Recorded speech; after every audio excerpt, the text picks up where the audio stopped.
شروع اللہ کے نام سے جو بڑا مہربان نہایت رحم کرنے والا ہے۔ سوال نمبر 1، ہم بستری کے بعد غسل کرنے میں کتنی تاخیر کر سکتے ہیں؟ سوال نمبر 2، ہم بستری کے بعد کھانے پینے یا کھانا پکانے اور دودھ پینے والے بچے کو دودھ پلانا کیسا ہے؟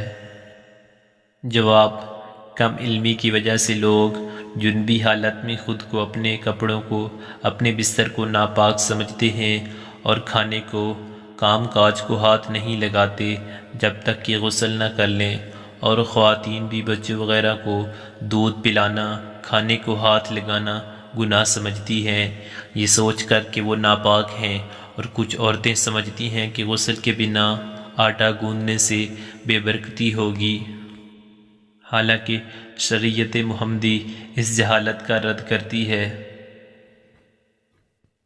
اور اس سلسلے میں اللہ کے پیارے نبی حضرت محمد صلی اللہ علیہ وآلہ وسلم کی بہت سی صحیح اور مستند احادیث مبارکہ موجود ہیں۔ ہم بستری کرنے کے بعد مرد یا عورت کے لیے صرف نماز، طواف اور مسجد میں ٹھہرنا حرام ہے، اور اس کے علاوہ باقی تمام کام کرنے جائز ہیں۔ مرد و خواتین پر کہیں بھی ایسی کسی پابندی کا ذکر نہیں ہے، بلکہ غسل کرنے سے پہلے بھی جنابت کی حالت میں ہی تمام لوگ عام روٹین کے کام کاج کر سکتے ہیں، روزہ رکھنے کے لیے سحری کھا سکتے ہیں، کھانا تیار کر سکتے ہیں، یا پھر گھر کے دوسرے کام نپٹانے میں بھی جائز ہیں۔ اور اسی طرح ماں بچوں کو دودھ پلا سکتی ہے اور ان کی دیکھ بھال بھی کر سکتی ہے۔ اس کی کئی ایک دلیلیں موجود ہیں۔ حضرت حذیفہ رضی اللہ تعالیٰ عنہ بیان کرتے ہیں کہ نبی اکرم صلی اللہ علیہ وآلہ وسلم ان سے ملے تو آپ صلی اللہ علیہ وآلہ وسلم مصافحہ کے لیے ہاتھ پھیلاتے ہوئے ان کی طرف بڑھے۔ حذیفہ رضی اللہ تعالیٰ عنہ نے کہا، میں جنبی ہوں۔ اس پر آپ صلی اللہ علیہ وآلہ وسلم نے فرمایا، مسلمان نجس نہیں ہوتا۔ اسی طرح بخاری شریف کی حدیث نمبر 283 ہے، جس میں حضرت ابو ہریرہ رضی اللہ تعالیٰ عنہ فرماتے ہیں کہ ایک دفعہ میں حالت جنابت میں ہونے کی وجہ سے حضور صلی اللہ علیہ وآلہ وسلم کے سامنے ہونے کے باوجود بھی ان سے نہ ملا، جس پر حضور اکرم صلی اللہ علیہ وآلہ وسلم نے فرمایا کہ مسلمان ہرگز ناپاک نہیں ہوتا۔ حافظ ابن حجر رحمۃ اللہ علیہ فتح الباری میں کہتے ہیں، اس حدیث میں اس بات کا جواز پایا جاتا ہے کہ غسل جنابت کو اس کے واجب ہونے کے اول وقت میں تاخیر کی جا سکتی ہے، اور اس کا بھی جواز ہے کہ جنبی شخص اپنی ضروریات پوری کر سکتا ہے۔ ام المؤمنین عائشہ رضی اللہ تعالیٰ عنہما کہتی ہیں کہ رسول اللہ صلی اللہ علیہ وآلہ وسلم جنبی ہوتے اور پانی چھوئے بغیر سو جاتے، پھر اس کے بعد اٹھتے اور غسل فرماتے۔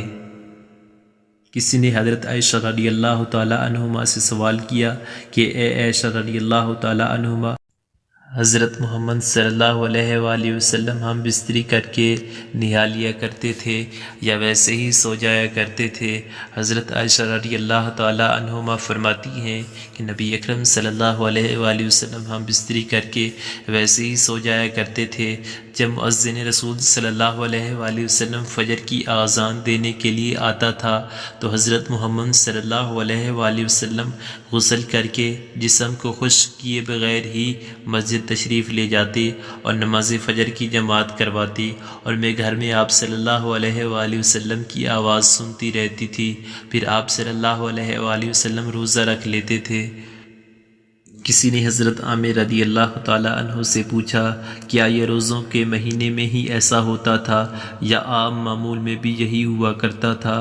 تو حضرت عامر رضی اللہ تعالیٰ عنہ نے فرمایا کہ روزوں کے علاوہ بھی ایسا ہوا کرتا تھا۔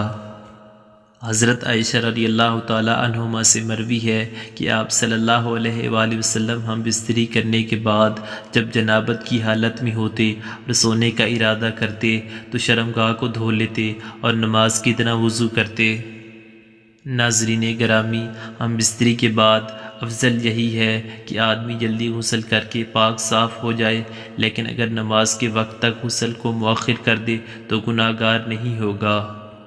البتہ فجر تک غسل مؤخر کرنے کی صورت میں اگر ہم بستری کے بعد سونا ہو تو بہتر یہ ہے کہ آدمی استنجا اور وضو کر لے، پھر سو جائے اور پھر بیدار ہو کر غسل کر لے۔